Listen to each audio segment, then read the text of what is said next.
Language of poetry is source of depth and range in poetry.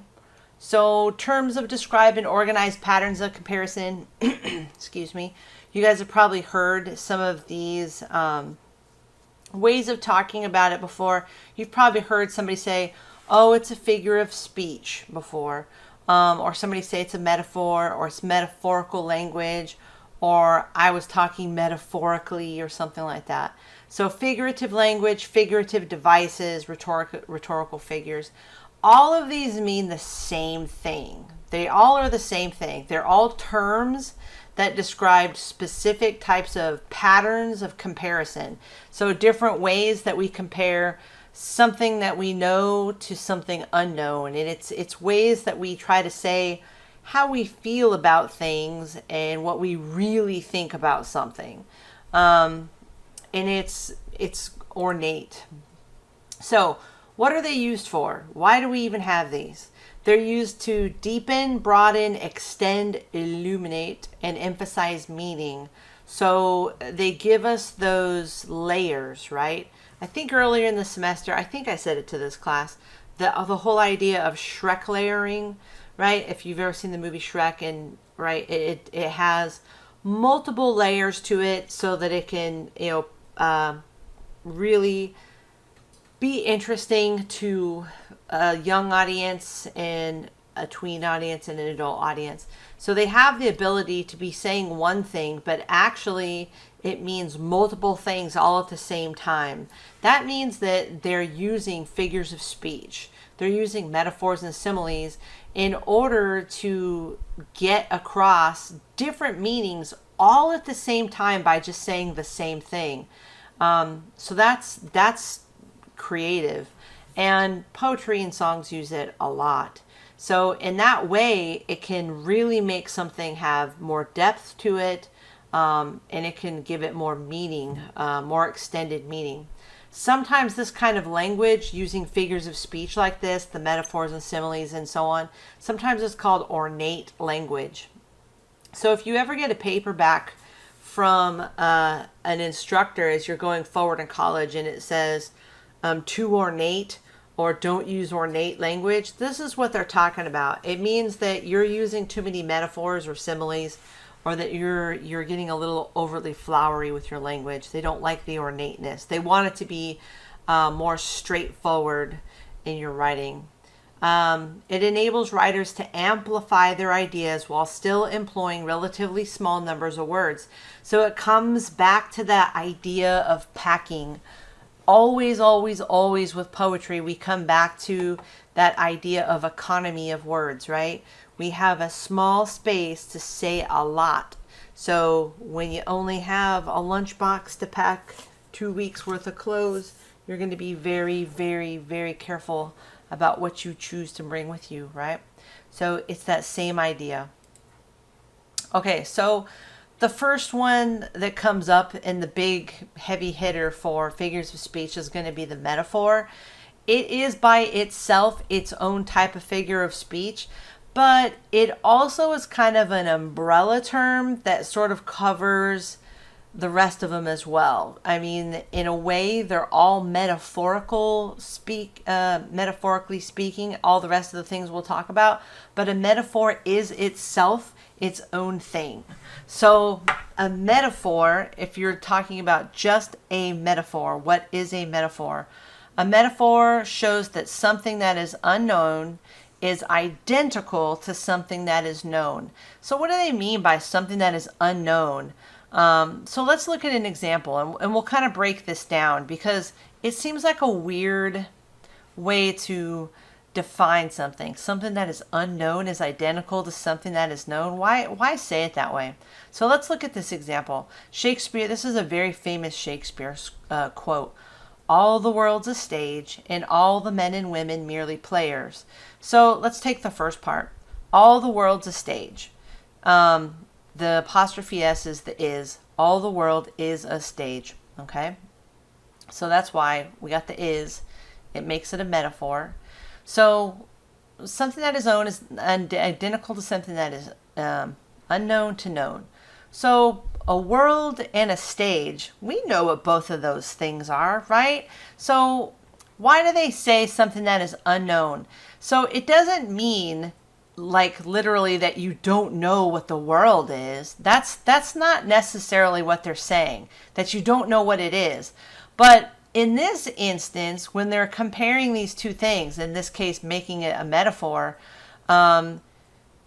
what's unknown is the world. And not like unknown like you don't understand what a world is, but you don't understand what a world is. As in, it's so big and immense. How do you explain that to somebody? How do you wrap your mind around what is the world for? What is this place that we call the world? It's one of those kind of deep rhetorical type questions. So that's what's really unknown, right? It's kind of like when I say the word love, you all know what love is. You all know what I mean when I say it. At the same time, it's kind of an unknown to us at the same time. It's very difficult to define. That's why there's a whole lot of love is, right? In fact, that's how what we were just doing last week was defining love by Shakespeare standards, right? Love is an ever fixed mark. That's a metaphor, right? It stands before tempest and is never shaken. So he was giving us another metaphor. It is the star to every wandering bark, another metaphor for love, telling us what it is. So in this one, what's unknown is world. So when he's trying to explain to us what is the world, how do you explain it? He's telling us that, comparing it to something that is known. What is known is a stage. A stage is something that's much simpler and easy for us to understand. There is nothing deep and rhetorical about a stage. A stage is a place where people stand and act out a scene. Yes? So when he says all the world's a stage, so we understand that he's saying the world is a platform where we act out our lives, right? And in that same vein, he continues the metaphor and says, and all the men and women merely players. So it's a continued metaphor. Men and women, so all of us, people, which are also difficult to know, so the kind of the unknown here, are what? We're merely players, as in actors. We're all actors and actresses. Well, we aren't literally actors and actresses, and the world isn't literally a stage. That's how you know it's a metaphor. It's a piece of figure of speech. So this little teeny tiny line here, all the world's a stage and all the men and women merely players, is really his philosophy on life. That the whole planet is really just one big stage where we act out our daily dramas that is our life.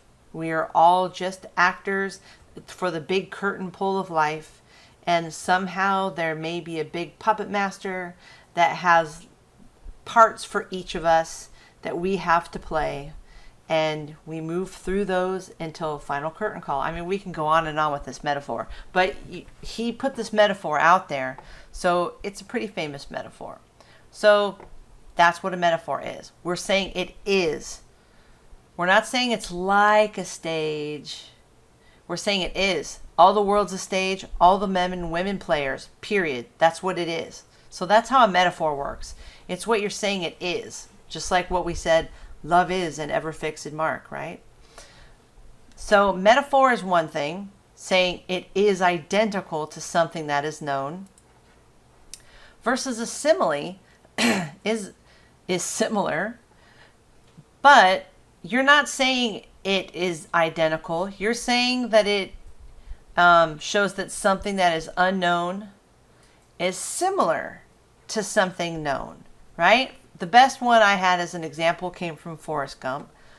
The famous line from Forrest Gump, life is like a box of chocolates.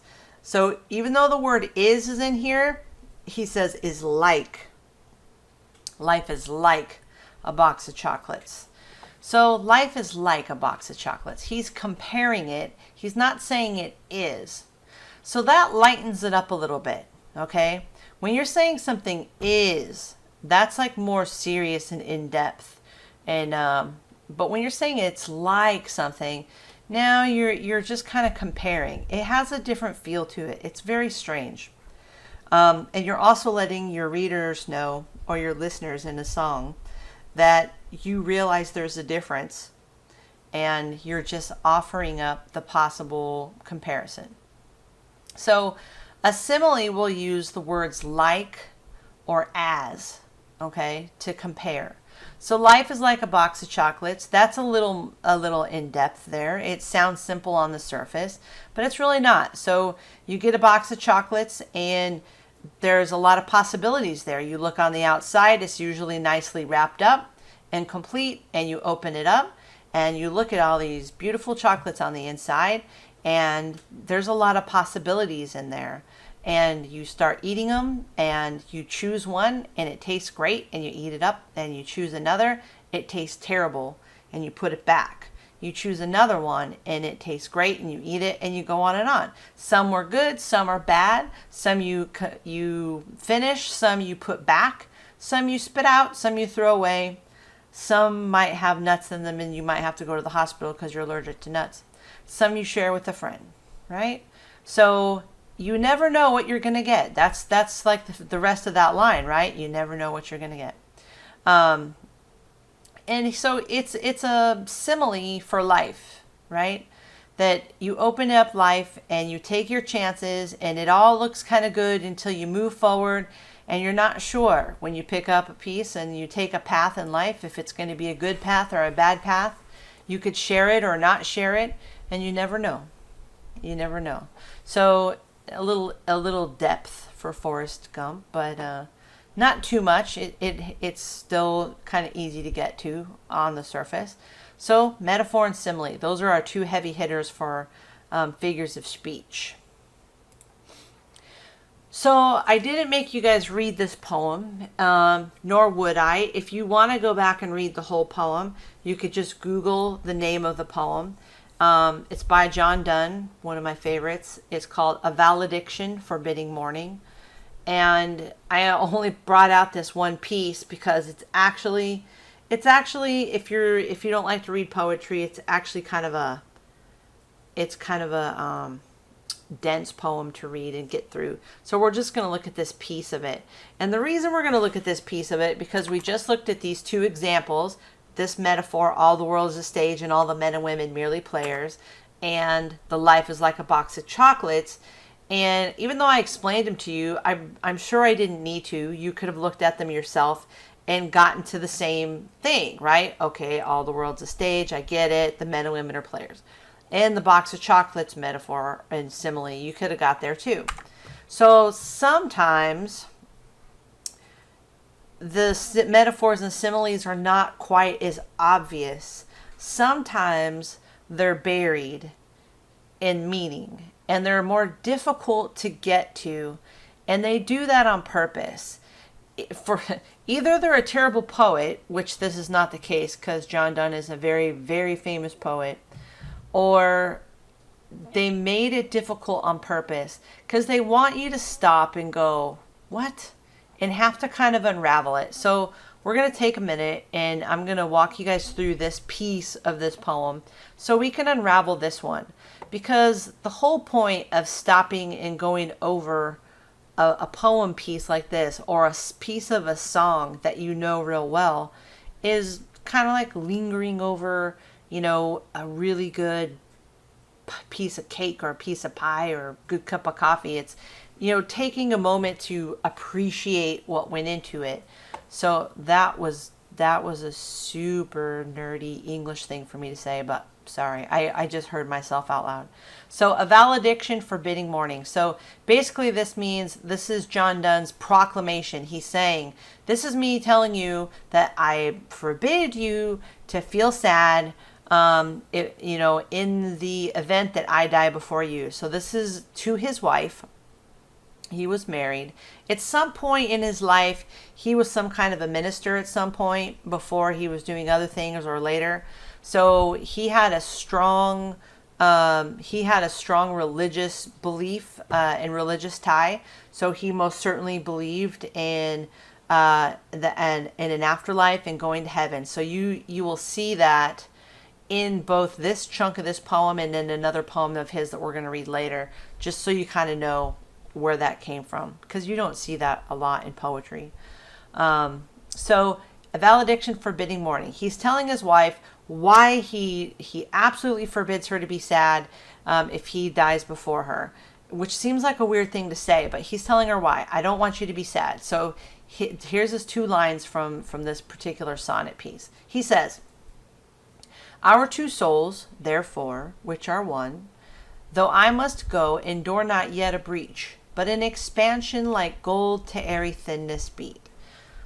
Okay, so you can kind of get the first part. Our 2 souls, therefore, which are one. So, we have a couple centuries ago piece of the whole two souls entwined, right? The soulmate bit from a long time ago.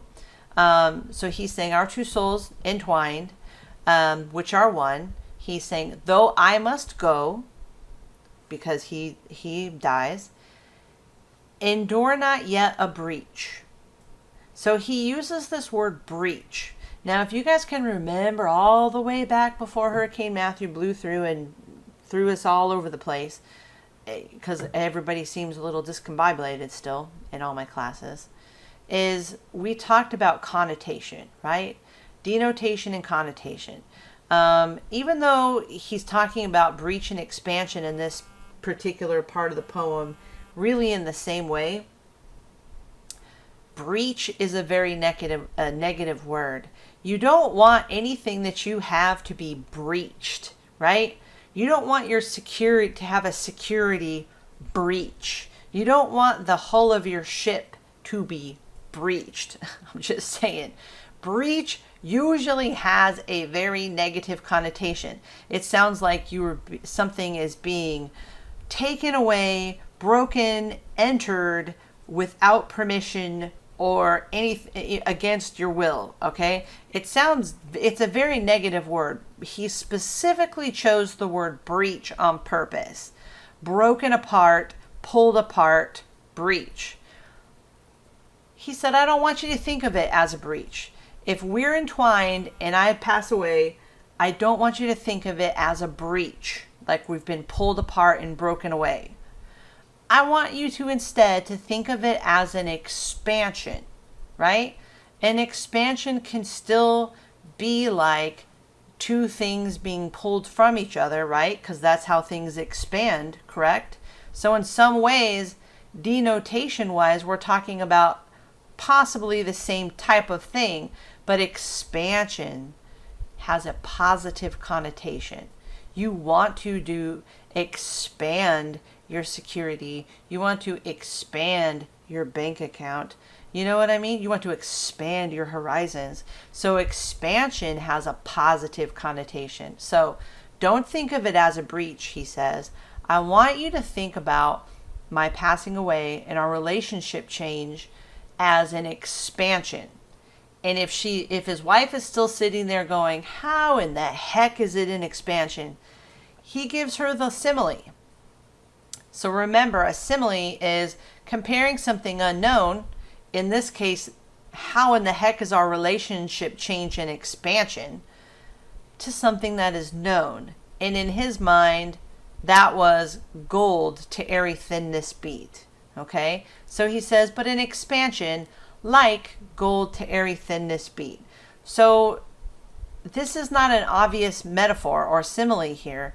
This is a tough one that you have to dig in and go, I don't get this. How does this make sense? So we're going to think about it for a couple seconds here. So what does this mean? Gold. So we're going to look at it. Gold to airy thinness beat. He chooses gold because, first of all, it's a precious metal. It's a precious metal now. It would have most certainly been an extremely expensive precious metal back then. And it was used to make jewelry, still of course, and specifically wedding rings. And he's talking about his marriage. He's talking about his relationship with his wife and that he's gone. So if he's gone and essentially saying, him and his ring, so to speak, and that part of the marriage, he's gone to one side because he's gone and she's still here, alive.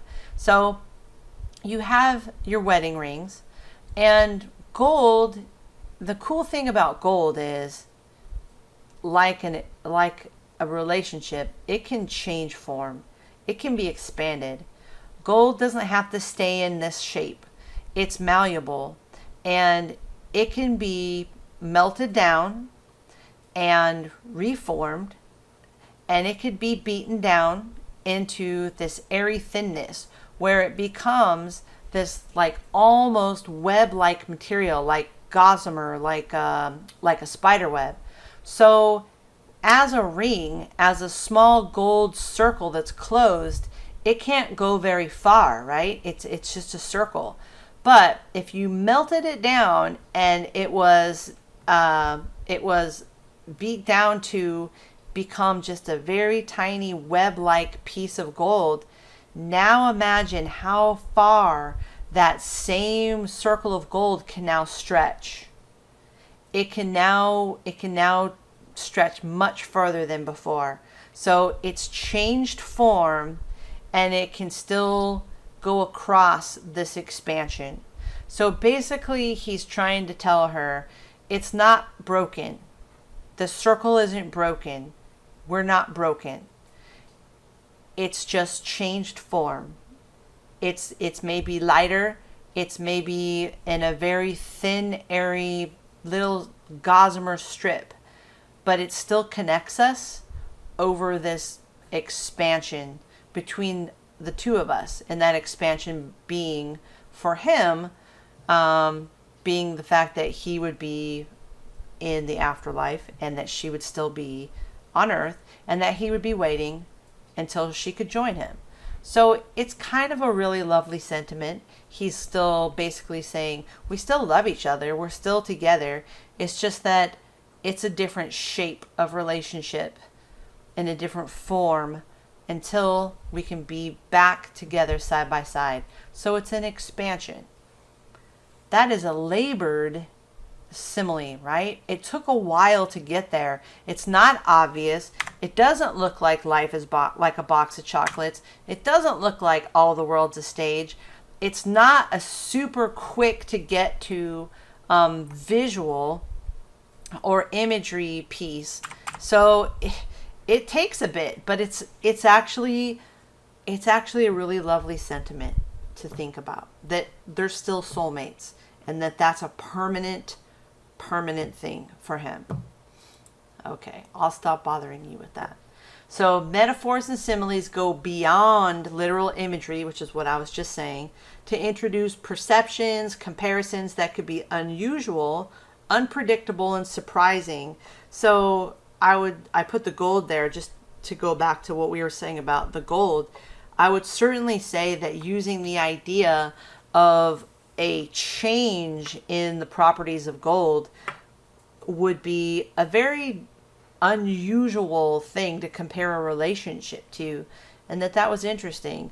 And also, this is a really good example of using two different words, connotations, to show how different the word breach versus the word expansion, very very different. One's positive and one's very negative.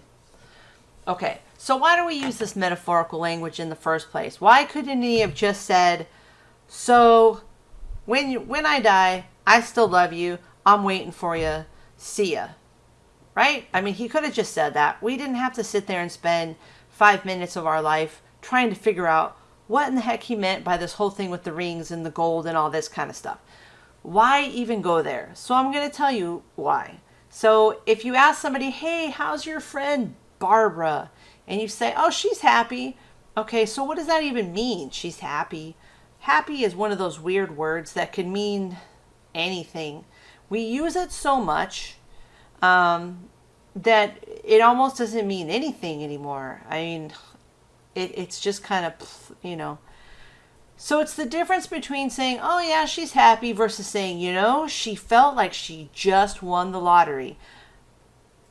The second one gives you a whole different level of detail. Now you kind of know she's really happy, right? And one of the reason is because you personalize it.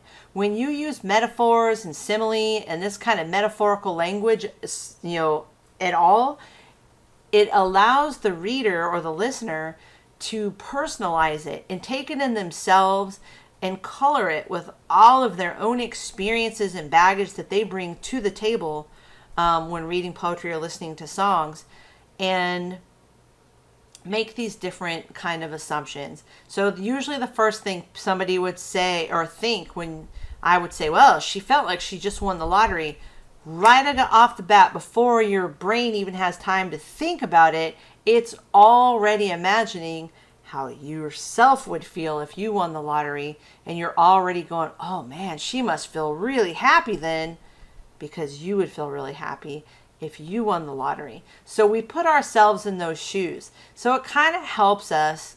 It helps, I don't know if I want to say with empathy, but it helps with some understanding like that. So it's the simile that evokes the perception and enables each reader to personalize the experience. And songs do the same thing.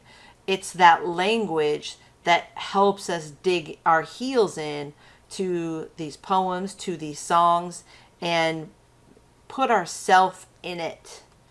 So yeah, that kind of is part of what works with empathy. All right, so we're going to get into some specific types of figures of speech. And some of them are a real pain. So let's see if we can get through some of these.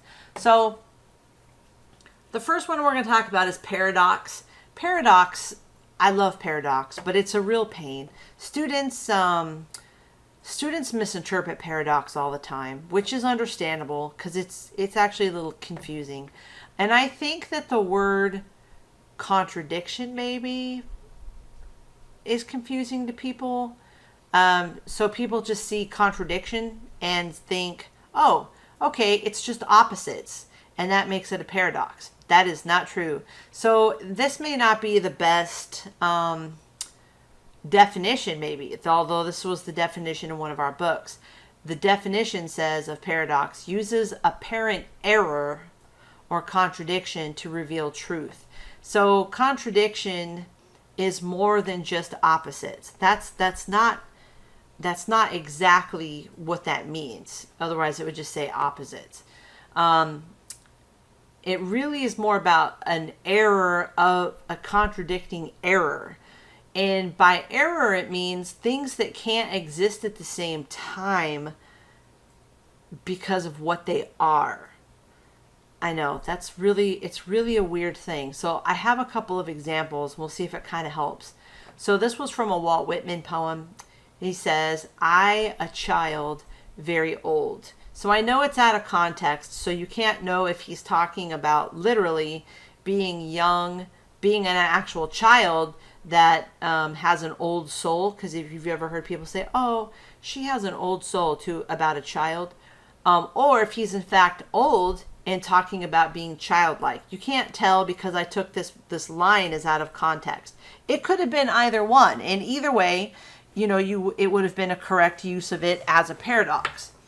It just so happens that in this particular poem, he was talking about being an old man, but going back through and feeling childlike, going back through life as an older man in his older age, and feeling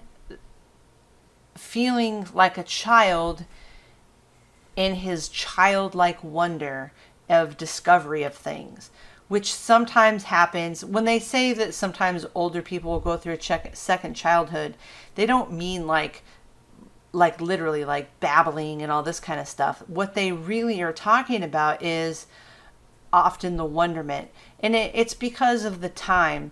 You've grown, you've matured, you have wisdom, hopefully, and if you have time where you've working on this whole mortality issue, and you get to this point in your life where you have you look at time differently, and where those of us kind of in the middle seem to always be running, trying to get everything done all the time, and don't stop and people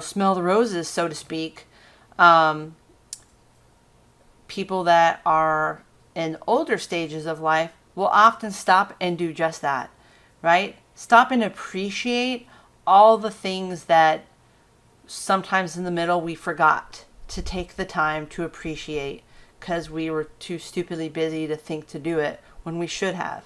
And that's like that childlike wonderment that only children have often when they're young, where they stop and they're like, ooh, a butterfly, and it's like we forget about doing that and appreciating those things. So that's what he's talking about, that he was able to, as an older man, to go back and really appreciate the beauty of things, and with a childlike eye and wonderment and innocence of that. So that's what this means. I, a child, very old. So you can't be a child and be old at the same time. Those are virtual impossibilities, not because they're opposites, but because they're the way that they're two different things. They can't both exist at the same time. So it's kind of a different thing how a paradox works. It's not opposites like black and white at the same time, like the opposites of colors or something. That's not how that works. I don't know. It's difficult to explain paradox sometimes. Sir Thomas Wyatt, this is a piece out of his. Fear and hope I burn and freeze like ice. So fear and hope, that's probably not the best example, but burn and freeze like ice. So you can't burn like ice, it doesn't work like that. If you're cold, you're not burning, even though we have the term, freeze or burn and stuff like that. But I mean, it's not a burn like from fire. So it's kind of a weird thing.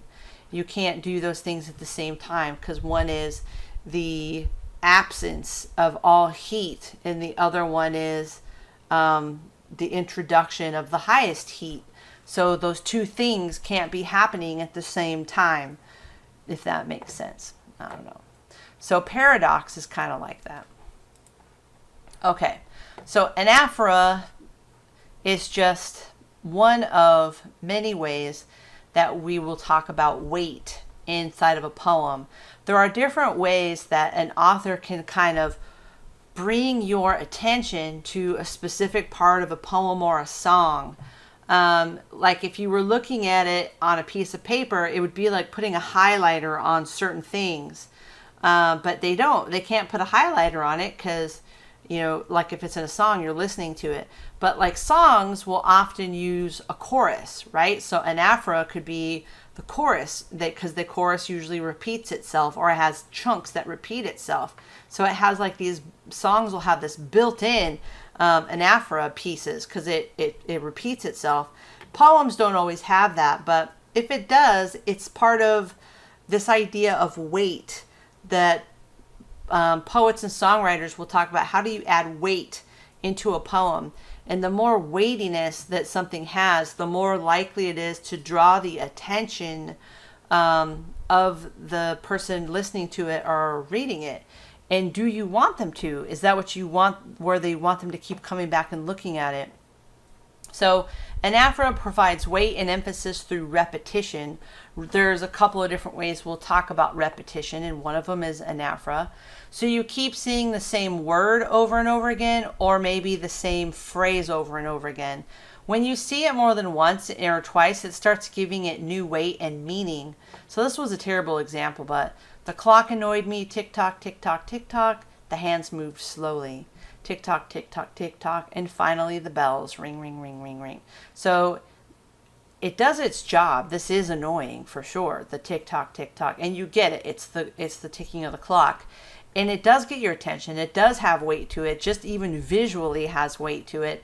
And the ring, ring, ring, ring, ring. So it gets its point across. It does pull you into it, and both visually and if you're reading it out loud or even reading it to yourself. So it does its job. So anaphora is a repetition of a word or phrase within the song. It doesn't have to be this obvious where it's said like 12 times. It could just be in there 2 or 3 times. And you're like, why did they choose to say this more than once? There's a lot of words to use in the English language. So if they're a good poet, why would they choose to use the same word more than once? Now, songs, they're not always quite as creative, but in a good poem, they didn't have to do that, so why choose to? Apostrophe is a weird thing. It's kind of, they used to call it, or sometimes call it, an aside. Creates the drama of a speaker addressing an audience. Like, all of a sudden they'll just start talking to the audience themselves, or they address a real or imagined listener that's not actually there. Often used for comedic effect, like they'll just kind of look off to the side and go, oh, if only his sister told him that, or that's what she said. They kind of like put their hand over their mouth and lean out. It used to be like an old comedy bit, but it could also be used in drama or poetry, where they'll be addressing a person inside of the poem or the song that may not actually be there, and trying to get some kind of attention, or they may be addressing the audience themselves, right? Listen, make sure you listen to me. Whatever you do, don't go out with a redhead. I'm just teasing. But I mean, whatever it is, I was just trying to think of this one song that I had heard a couple weeks ago. But they'll warn you, or mama, don't let your babies grow up to be cowboys. I don't know. They're specifically addressing a piece of the audience. So apostrophe is kind of a peculiar thing. So you may find some songs and poems that use that as well. Personification, probably very familiar with personification. The attribution of human traits to abstractions or non-human objects. So the non-human objects ones is like every Disney movie on the planet, right? I put the teapot there to remind me of that with Disney, and Beauty and the Beast by itself has like tons and tons and tons of personification in there, since half of the characters in the whole entire movie are actually pieces of furniture that have names and are walking around talking. So we like to do our personification on inanimate objects and non-human objects. We also have that little saying we do with children, right? The whole, I'm a little teapot, short and stout.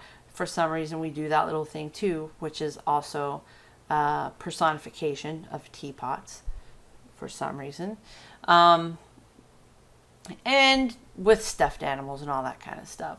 But we also like to do personification with abstractions.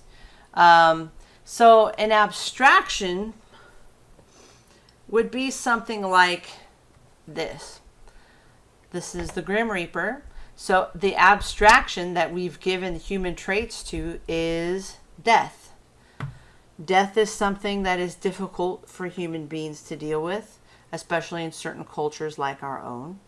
So we don't know how to deal with it sometimes, or how to talk about it, or how to rally against it, or how to do anything with it. So it's easier to deal with it if it is a figure that has human traits, arms, a body of some kind, that we can discuss, versus it's just an idea. It's just an abstract idea and part of life. So we don't like that whole abstract thing. We want it to be something. So we give it human traits, and then we end up with the Grim Reaper. Or the weather freaks us out, and how the seasons change, and we don't understand everything that's happening to us. So we end up with Mother Nature, and we give her human traits.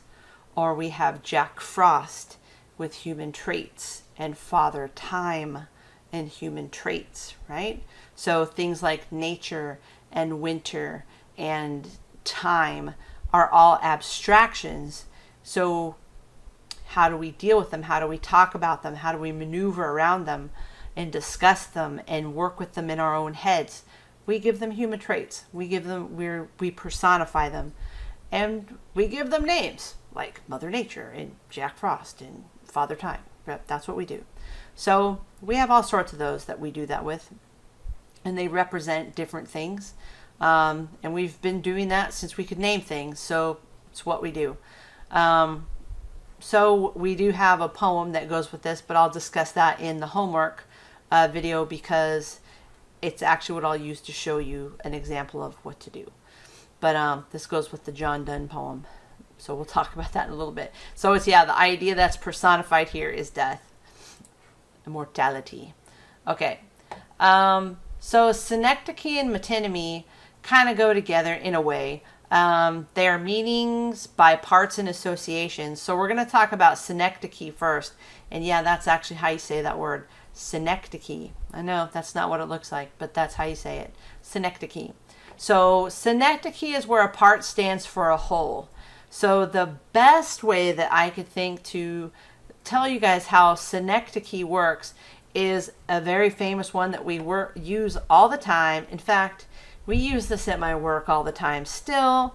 Every time we have registration, they're like, all hands on deck, so we can do registration at the last minute.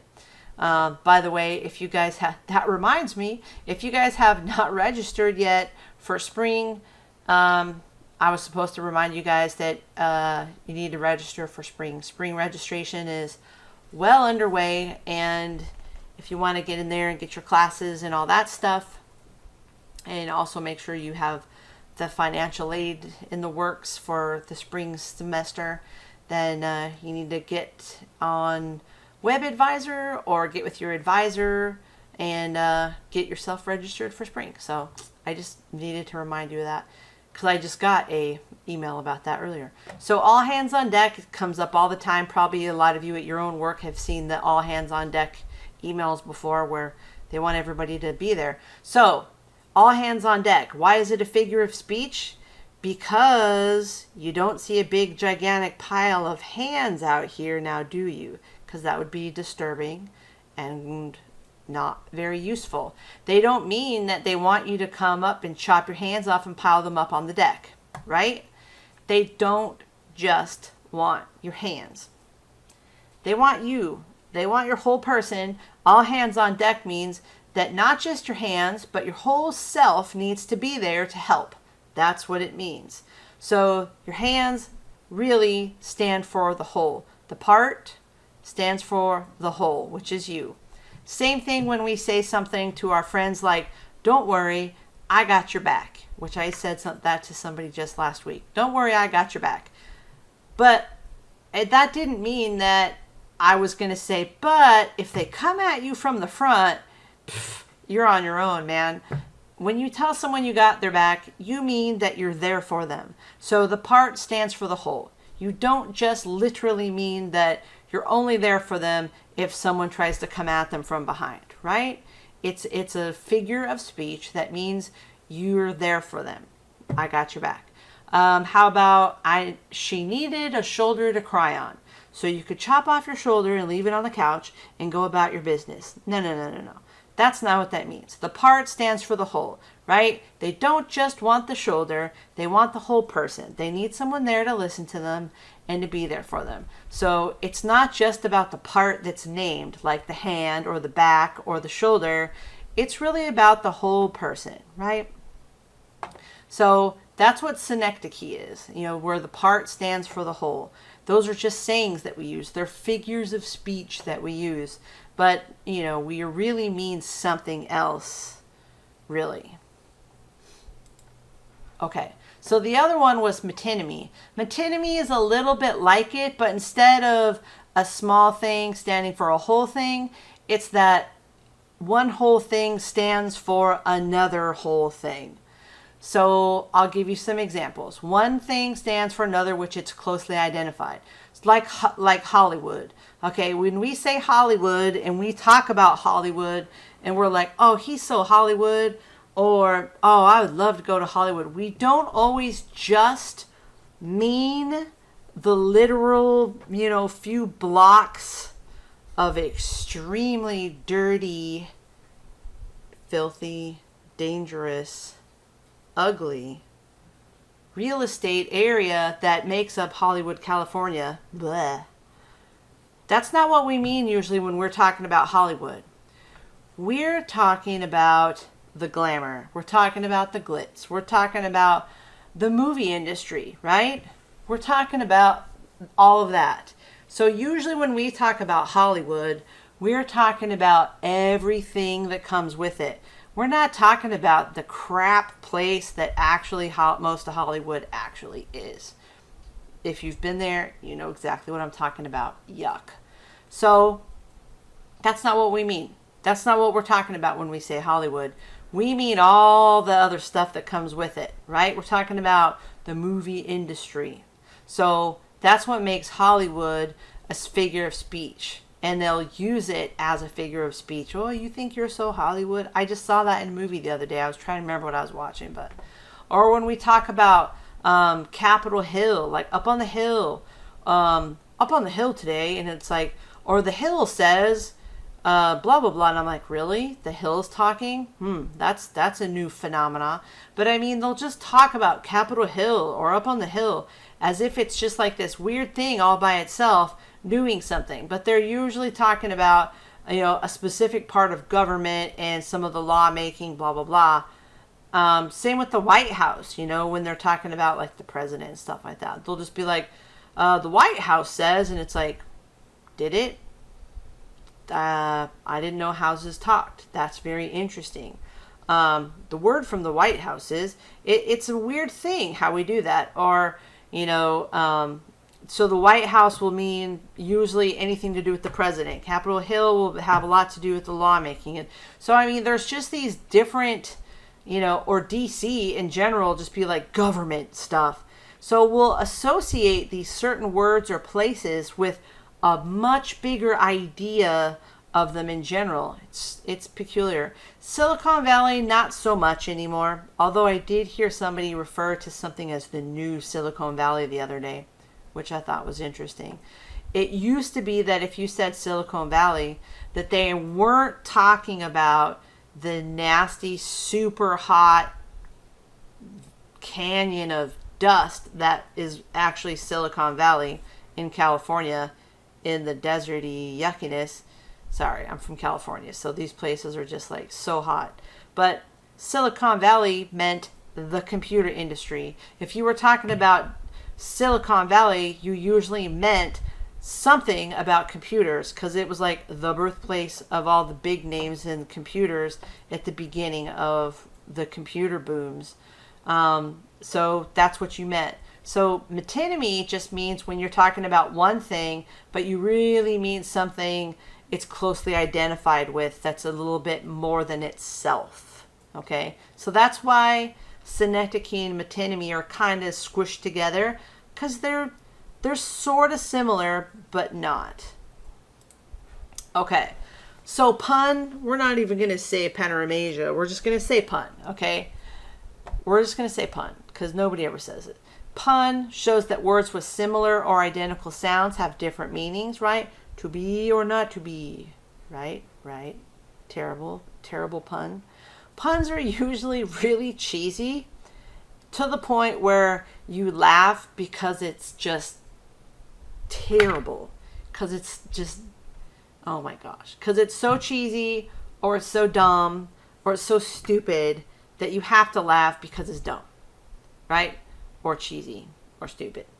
I put the turtle board up here to remind you, because it can be fun, but in a super cheesy way. If any of you ever used to watch any of the CSIs, back when the CSIs were on, especially CSI Miami that had, oh my gosh, I just forgot that redheaded guy's name, that Horatio. He would just act like he was super cool all the time, but he would always have these really, really terrible puns. Like, I just remember one that they made a meme out of, but he was like in front of a taco stand, and there was like a dead guy there, because it was a crime show, and in front of the taco stand, and the other CSI was there, and Horatio says, "That, Mr. Wolf, is a wrap, like a taco wrap."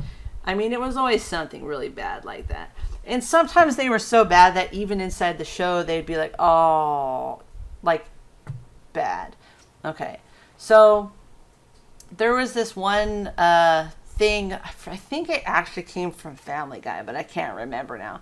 But it was then somewhere floating around Facebook. And one of my kids made me listen to it. And it was Alan Rickman, the guy that played Snape in Harry Potter. Somebody was making fun of Alan Rickman, and it was him. There's somebody pretending they were Alan Rickman, calling himself to leave himself a message on his own answering machine to remind himself to tell a joke at his own party about a turtle. So he said something like, "How do turtles, or what's a turtle's favorite way to arrive at a party," or something. And he said, "A shellicopter." It was really bad. And we were laughing because, first of all, we like Alan Rickman. And secondly, we have a turtle. So we made the turtle board at our house. So each day, or not each day, but every once in a while, one of us would put up a new turtle pun. And they were terrible. They just became more terrible over time. It was stuff like, what's a turtle's favorite horror movie? Shellraiser. What's a turtle's favorite poet? Shel Silverstein. It was really bad. And it just continued to get worse. So we had it up there for about a year, but it was very entertaining to those of us doing it. So it was me and the kids and my husband. Though I'm not sure his was kind of not as funny. I'm not sure he got what a pun was, but that's okay. So pun, a play on words, being silly, being funny, but usually pretty cheesy. Okay. So, synesthesia. Sorry to torture you with the turtle board.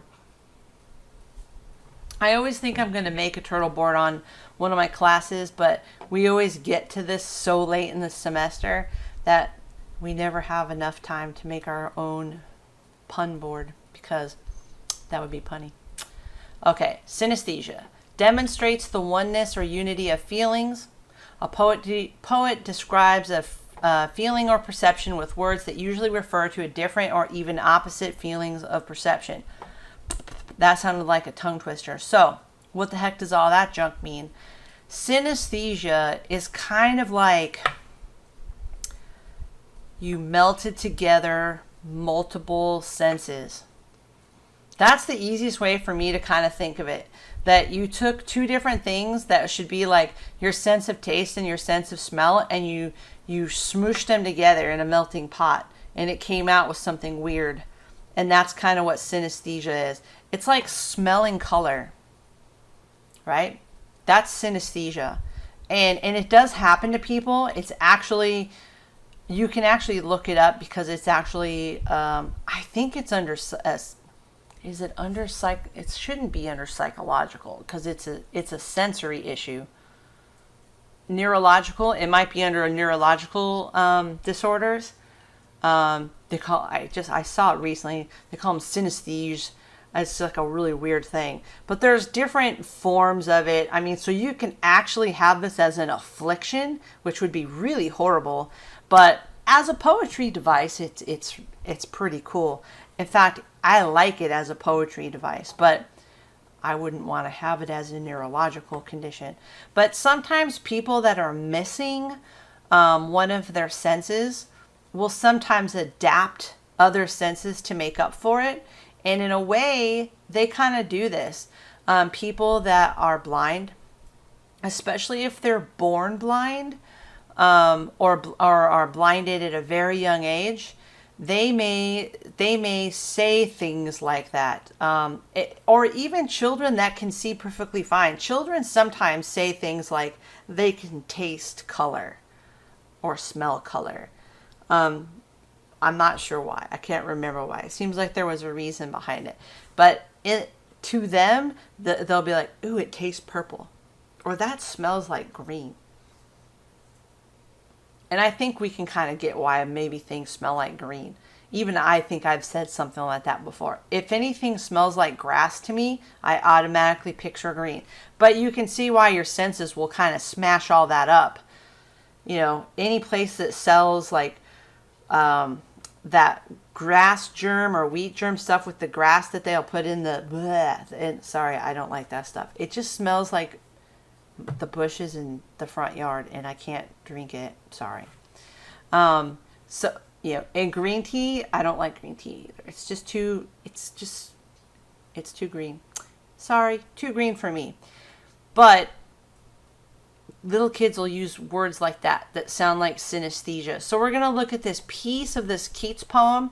If you want to read the whole thing of Ode to a Nightingale, you can Google it, because they'll have it under the Poetry Foundation.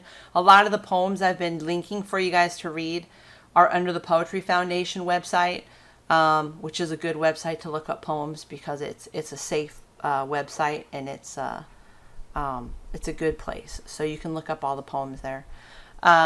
Also, if you are having any kind of problems with falling asleep or insomnia issues, this is a really good poem to read. It will cure that for you. It's super long. I'm just teasing. So, Ode to a Nightingale. In the middle of that poem somewhere, he says that a plot of ground is melodious, and a draught of wine tastes of dance and provincial song and sunburnt mirth, and the beaded bubbles are winking at the brim of a wineglass. So these are some good examples of synesthesia, because a plot of ground would be something that you feel, right? So something that your sense of touch is part of. So that would be tactile, right? So a plot of ground would be your sense of touch, that's tactile, but he's saying that it's melodious. So melodious is melody. So he's saying this plot of ground that you're standing on, that you feel, is melodious. So that's something that you experience through your sense of sound, right? You experience melody through your sense of sound. So he's smushing together two different things, because that doesn't make sense. So that's how synesthesia works. Same with this next one, because this is my favorite one right here. The draught of wine, so this glass of wine, this drink of wine, the wine tastes of dance, provincial song, and sunburnt mirth. So he's trying to tell you what the wine tastes like, and he's saying the wine tastes like dance. Not grapes, which is what you expect. But he said the wine tastes like dance. Okay, so something that you're experiencing through taste, right? Gustatory. It tastes like dance, which is movement. So it's kinetic or kinesthetic, depending on which one you want to think about it. So it's something, a kinetic experience. Or provincial song, which is auditory experience. Or sunburnt mirth. First of all, sunburnt would be some kind of tactile experience, right? Because you're the warmth or burning of the sun. But mirth means happiness. That's an inner emotional experience. How does happiness become sunburnt in the first place? I would like to know, right? Dance, provincial song, and sunburnt mirth. So even though it doesn't make sense, a draught of wine tastes of dance, provincial song, and sunburnt mirth. Provincial would be more like village-ish, right? Like a small town-ish, traditional. You can still understand what it means. A draught of wine, taste of dance, provincial song, and sunburnt mirth. It has a nice feel to it. It sounds wonderful. And you just get this whole kind of picture and experience, sensory experience to it. Yet breaking it down piece by piece, it makes no sense, because he smushed up all these different perceptions of what it should be. It should taste like grapes or something, but not dance. How do you taste a dance, right? And the last one, I don't think of this one as much as synesthesia as I do personification. Beaded bubbles are winking at the brim of a wineglass, because bubbles shouldn't be winking, because you're giving a human trait, which is winking, to a non-human object, which is bubbles. So to me, that's personification, not not so much synesthesia. So that's what synesthesia is. And you'll actually see some synesthesia. I think there's synesthesia actually in the homework assignment because it's pretty cool. Hyperbole and understatement are two that you're probably familiar with, especially hyperbole. You may not call it hyperbole because that's kind of being fancy. Hyperbole means overstatement, and you probably use it a lot. If you use it too much, people won't take you seriously, but we all use it sometimes. Just think hyper, like over, right? Like if someone's hyper, they're overactive. So hyper is overstatement, saying something like, I walked 1,000 miles yesterday. Or if you worked all day, you might be like, I was on my feet for 1,000,000 hours yesterday. Or my feet feel like they're on fire, but they're not. Or whatever, right? Or I feel like I helped 1,000 customers.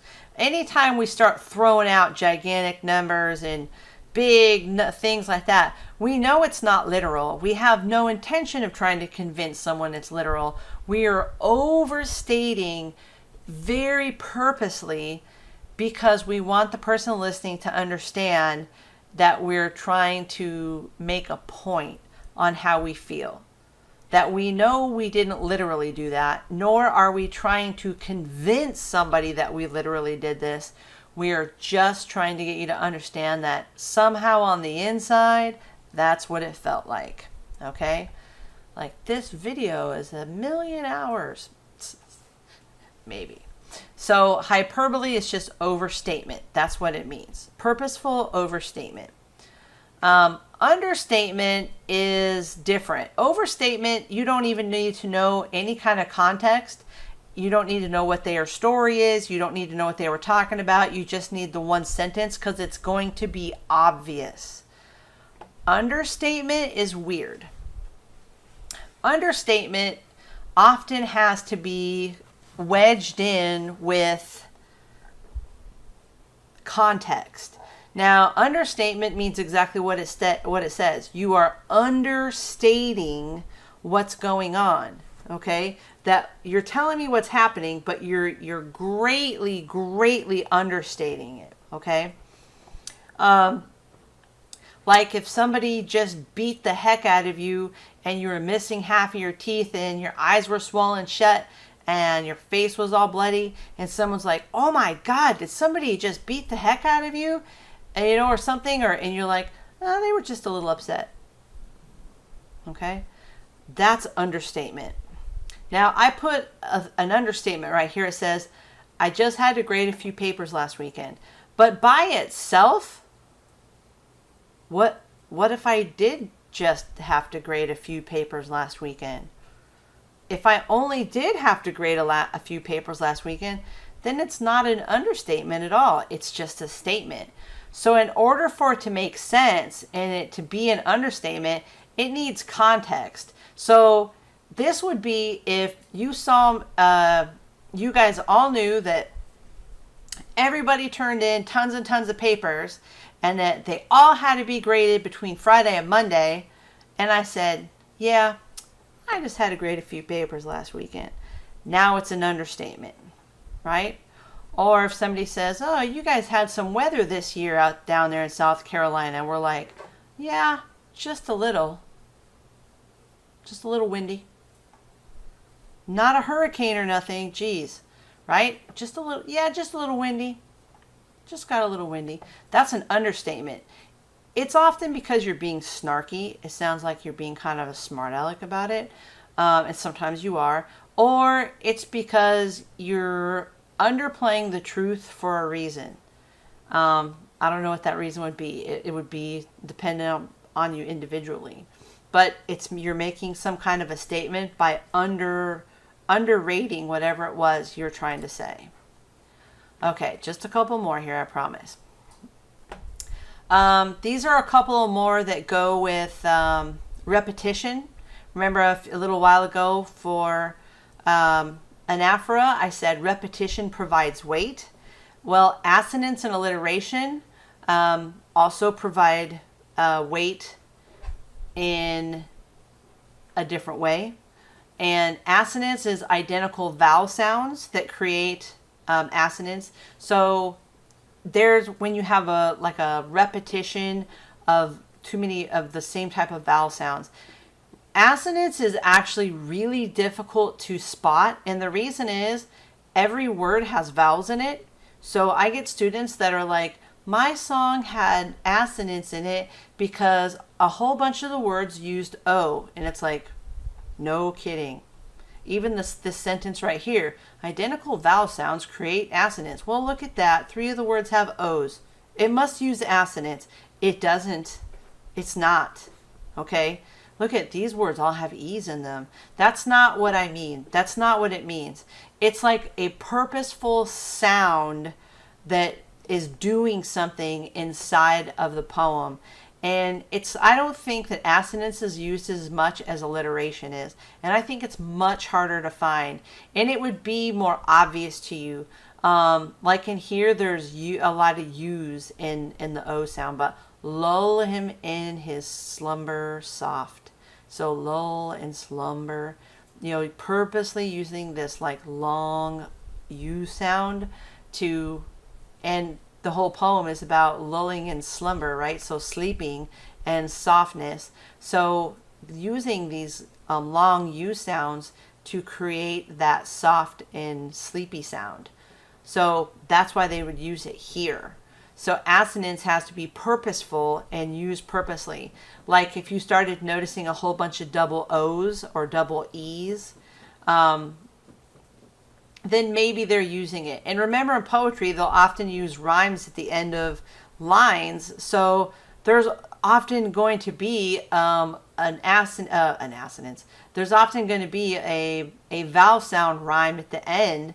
So that's not assonance necessarily. So this one does not happen as much as you think. So be careful just trying to say, there's a bunch of vowels, it must be assonance. Probably it's not. It's probably not. This is not used as much. Alliteration is different and easier to find. The easiest example I could think of alliteration would be to be extreme. Peter Piper picked a pack of pickled peppers, right? Alliteration. Using the same consonant sound at the beginning or of the syllable, and it creates all these patterns, right? So those are more obvious. Now, they don't have to be like 10 of them, like Peter Piper picked a pack of pickled peppers or something like that. But it could just be a couple, like cutie Kit Kat, like something like that. Just a bunch of sounds or L sounds or whatever. Some kind of consonant sounds, which are not vowels. So assonance and alliteration. And onomatopoeia is the kind of sounds that come from trying to imitate real sounds, right? And we have lots of these, especially in like little kid books, but also in comic books, right? You'll see them slapdashed across like superheroes, like bang, clash, pow, wham, stuff like that. Because that's us trying to make sounds into words. So we have some that we use all the time, like buzz, bump, slap, and clang and clash and roar. That was from a Edgar Allan Poe poem called The Bells. Clang and clash and roar. And slap, well, now that's like a word that we use. He slapped her, something like that. So slap is now our word. We've created it into an actual word that means an actual action now, because it came from the sound and of the smacking, the hand hitting a surface sounds like slap. So, and the same with bump, bump, slap. Some of them have become words, and buzz that started off just being words that sounded like sounds, and we use them for animals, right? Bark, moo, oink. We have all sorts of them. So verbal imitation of real sounds or poetic sound effects. So we have all sorts of that. That's what onomatopoeia means. Euphony and cacophony are opposites from each other. Euphony, think euphoric, means pleasing sounds. Usually certain letters have like this kind of nice sound to your ear. Your ear likes it. like M and N and L and V and Z. That's why they put the Z's next to, someone sleeping. Z. It has like these nice lulling sounds next to it that's pleasing to the ear. Cacophony is harsh. It doesn't need to be bad. I don't agree with the bad being on here, but it can be harsh. Some people really like the percussive and choppy cacophony type sounds. Depending on how it's used, it can work really well. And that might be something that's like a harsh K or CK sound, and maybe the T's and the like roll R's and stuff like that. So different letters and letter combinations can have a more harsher sound to your ear versus some of these lighter sounding letters. That's what that means. So they'll use them purposely inside of poems and songs to get across to the reader or the listener a certain feeling. For instance, up here, clang and clash and roar. There's a very specific reason that Poe used these harsh sounds, right? Percussive, choppy.